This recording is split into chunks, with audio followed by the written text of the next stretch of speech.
Hi, and welcome to the Voice of Bold Business Radio. I am your host, Jess Dewell.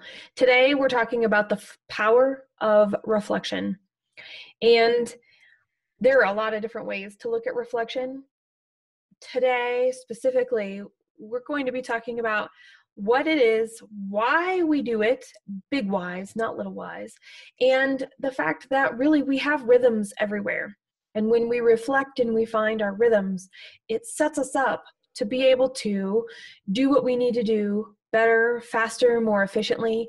And it also sets a dance, a type of a cadence, something that we can look forward to and we can know what to expect. I think that's even a bigger piece. The rhythm of a work week, the rhythm of our household, the rhythm of the seasons outside of both of those things. Those are just a couple of examples. When we're in a project, they have beginnings, middles, and ends. When we're in the project, we know what we know, and we learn what we don't know, and we also find things out that we didn't expect.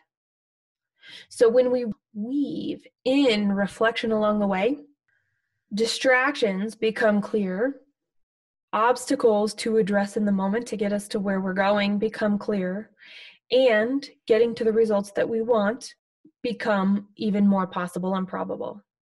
I'm excited to talk more about this with you right after this. Welcome to the Voice of Bold Business, the show that provides everything smart leaders need to evaluate situations, build relationships, and create solutions. Jessica Dewell candidly talks about the skills necessary to build tenacity and do more with less. And now, here's Jessica. All right, it just occurred to me as I'm sitting here. I'm wearing a piece of jewelry that I received as a gift last year, and it's the solar system. And the solar system, right, there's Saturn with the rings, and then there's the meteor belt. Earth is on it, and the sun, and even Pluto is on this particular one of our solar system, this necklace that I have. And when we think about it, I mean, the year going around the sun is a rhythm. Being closer to the sun where we're in the summer and the warmer months, and being farther away when we have cooler temperatures, unless you're at the equator, and then it's all the same, right? All of those things, they're part of rhythms, the day and the night. When we think about the rhythms that are all around us, there's this change, this concept of, what if we brought that to our business? What if we brought that to our role? What if we brought that to the people that we are leading, and that we think about it as we're making decisions and starting to solve problems? In this, when it came up for me, it was very interesting. And what got me thinking about it was school, right? I have a first grader. You guys know this. I have a first grader.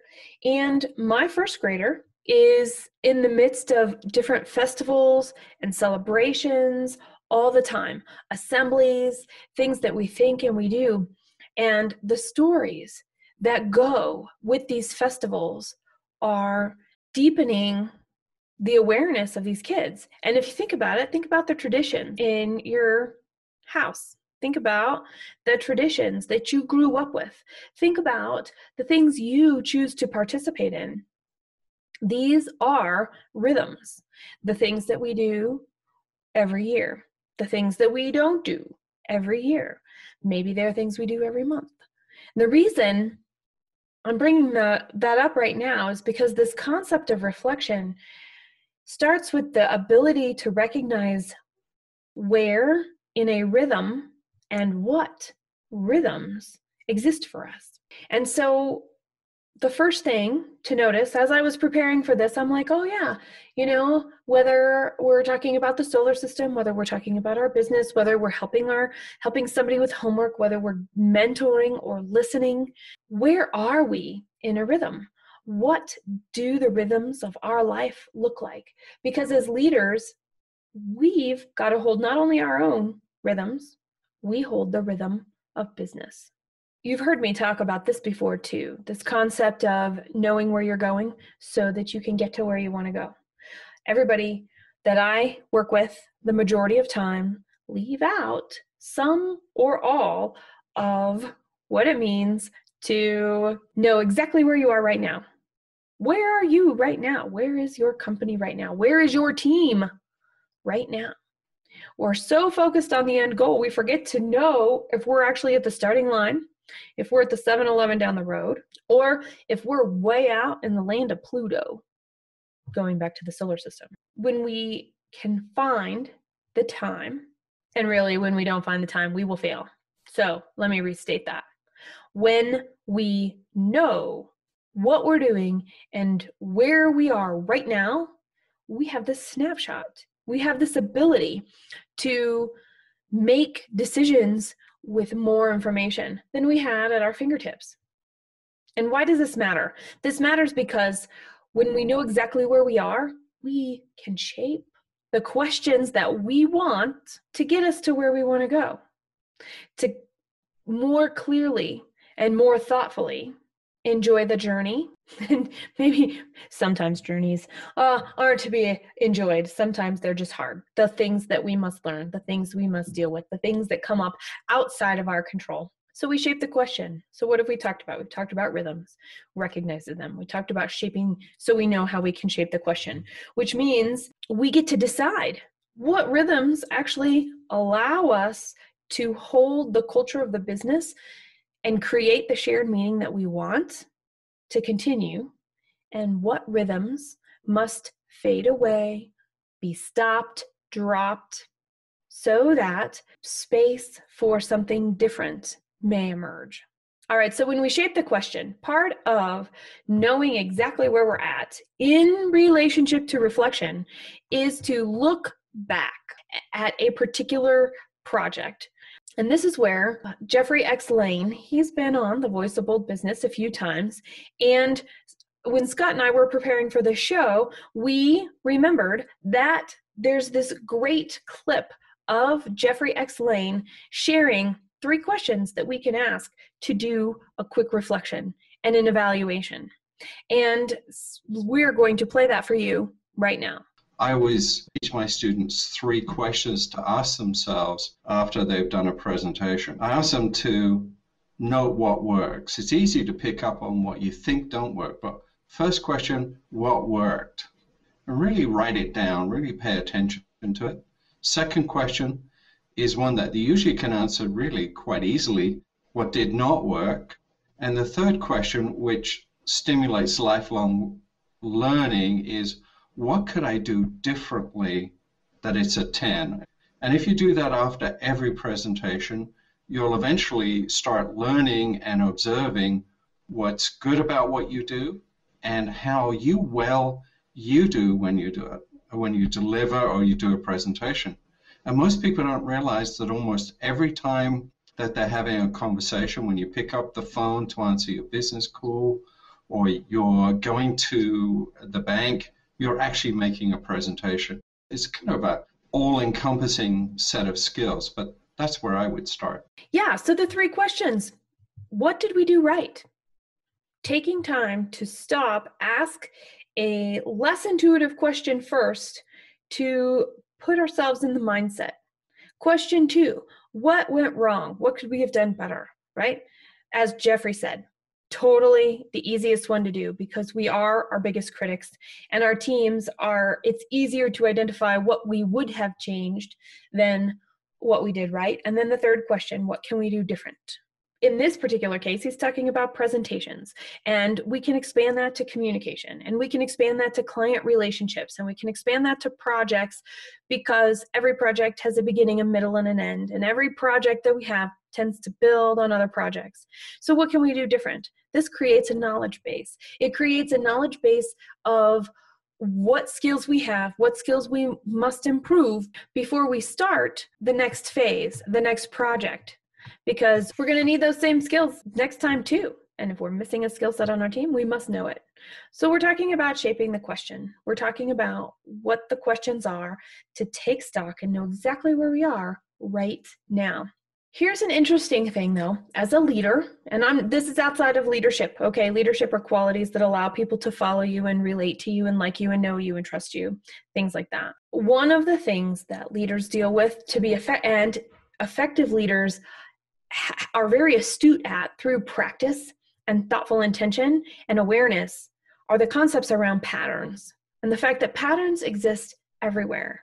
And there were big patterns. So after a team has done 5 or 6 projects, we can go through those questions and take stock. Where are we right now? So we know where we're going with those particular projects. But how do we take that information and how do we go one step out, or maybe even 3 steps out, or going from Mercury closest to the sun out to Jupiter just past the sun? This is where effective leadership and problem solving and decision making separate effective leaders from people who have a title that comes with some sort of leader responsibility associated with it. These big patterns. Where does the team always fall down, regardless of what they say they need to change next time? What do we as an organization tend to have as blind spots that always seem to catch us by surprise? That awareness of these larger patterns can leap iteration, right? So do a project, review the project, reflect the project. Do a project, review the project, reflect the project. That's iterative. Sometimes we want to make leaps and bounds. And we don't make leaps and bounds every single day or every single month or every single year. We don't do that. We watch, we look for the big patterns, and we are thoughtful about how do we proceed. How do we take what we've been learning at each iteration and reflect back on it? One of the things that came up in conversation too, I have to give credit to Scott for. I love the way he uses words during our preparation for the show, having this conversation about what the power of reflection is and means, is he brought up this concept of learning versus wisdom. Now, we learn by doing, we learn by acting, we learn by reading, by listening, whatever methods there are out there, earning degrees, taking extra trainings, listening to podcasts just like this one, right? The Voice of Bold Business is a great way to learn. What you do with the information that you learn is another way and another action that separates somebody with a title that gives them some sort of leader responsibility and someone that is an effective leader, because they're willing to reflect and look at what's great, reflect and look where those warts are, reflect and look and see what really needs to be seen without judgment. So we've talked about shaping a question, looking in terms of looking at these big patterns. We've talked about now added the depth here of wisdom and being able to use that wisdom. I find it interesting because wisdom by itself indicates that new tricks are learned all the time. The willingness to see and use the information that we've learned. When I look at the time, I sit down and I look at reports for red direction. When I sit down and I look at client businesses in preparation for meetings with them, when I stop to think, that is a rhythm that I had to learn. That is a rhythm that I understand and knew was powerful, and I had no idea. I just was like, I got to do this. I have to have this think time. And it turned out think time includes a lot of reflection in addition to a lot of dreaming. Think time is creating a space to see what comes up. What comes up. Sometimes think time might include reports. Sometimes think time might include product development. It might include scaling. It might include adding an executive to a growing team. And those types of projects, typically we don't think about alone as leaders either. We have a team that we work with, that we bounce ideas off of, that we use other people's brains, that we can contribute to a larger picture and test out our theories and the learning that we are doing, so that when we are ready to reflect on everything we've learned, make a decision to act, we know what our end goal is and it's clear. I'm intertwining this personal reflection, right? And these things that we do in our life and these rhythms that exist, and how do we bring them into our business? And maybe some of the questions that we should ask. Jeffrey gave us 3 good ones for an individual project at an individual time. And I took that and we're building on that, and we're talking about how do we do that for our whole business. I came up with a few more questions during our think time that we could use to spark a dialogue, whether it's an internal dialogue, whether it's research, doesn't matter. Who do I need to talk to? Other questions that I want to ask outside of this think time. And the first is in our business. What's the rhythm of our business? When are our busy times? When are our down times? When do we have the most success launching a new campaign or product or release? And when have we found that it works better for us to hold steady and go with what we've been doing for a period of time? That's the first thing. The second question then is a variant of that, which is what products are we offering and what are their profit margins? And the reason this is really important is because if our favorite services that our team loves to support and build and work with clients on are the least profitable, that will prompt a whole bunch of other questions. Then the other is true too. What if we have all of these things that we do and the things that are the least profitable, nobody really likes anyway, or nobody gets excited about, there's no passion there? Why are we doing them? Here's another place for a big why question. Why do we do what we do? And choosing to think about why we do what we do from a starting point of what products do we offer and how profitable are they? What people do we have and where are their strengths? And then what strengths are we missing to do better? Just a couple of questions, different ways to look at it, coming from a place of data. I mean, recently we talked to Alex Dansberger. You heard him. He was talking about it doesn't matter. We can feel our way through things until forever. Without data, though, it's just a feeling, and we must know. The other piece is the customer feedback piece. How do we know what customers are saying? Where are we listening to these customers? What are the things that we want to be doing to better serve our customers?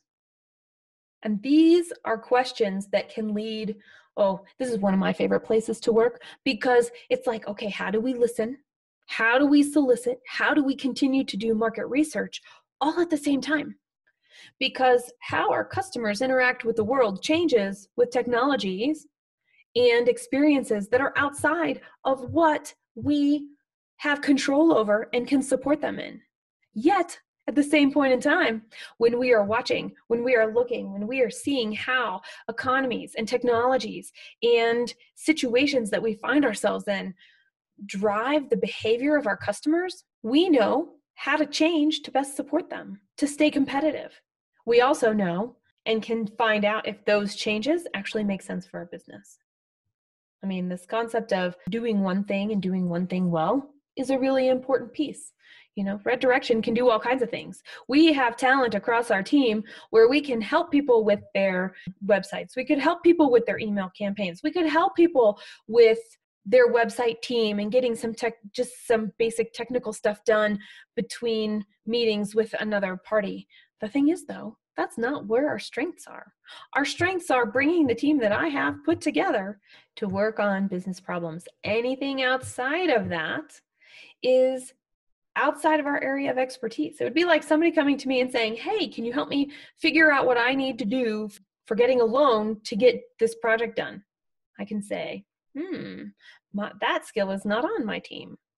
I do know people that are great at figuring some stuff out. Here are the things that they're going to want to know. Here's what a banker is going to want to know.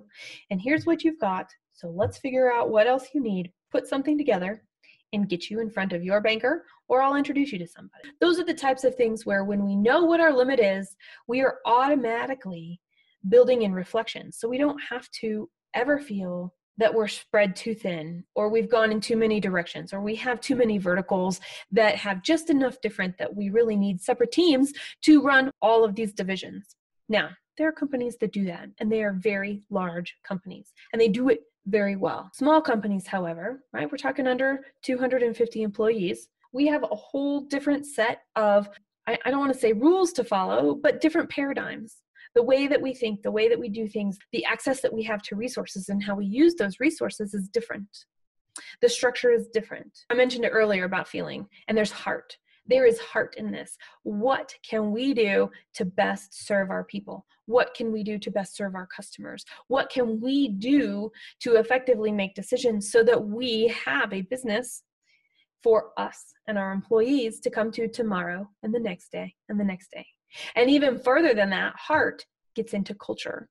And the heart of the business, it's that thing, that untangible thing that people go, yep, I'm going to choose to come to work today, and I'm all right with that.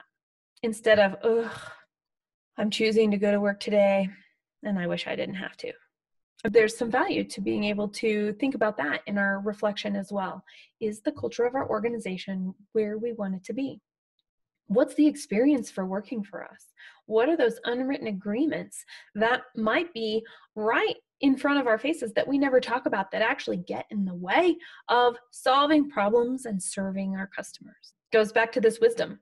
We've got a lot of book learning, a lot of audio learning, a lot of seminar and workshop learning all over the place. It is what we do with it that matters. What I have found is our biggest obstacle is ourselves.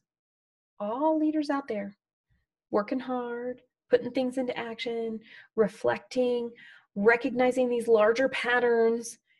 But then what?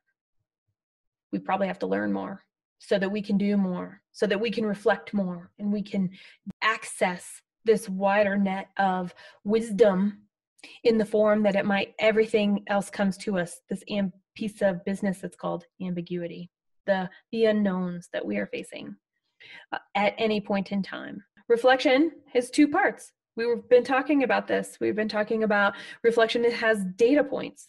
There is important empirical data that we must use for business positioning, for scaling, for strategic partnerships, to understand if it's a good choice for us right now or not.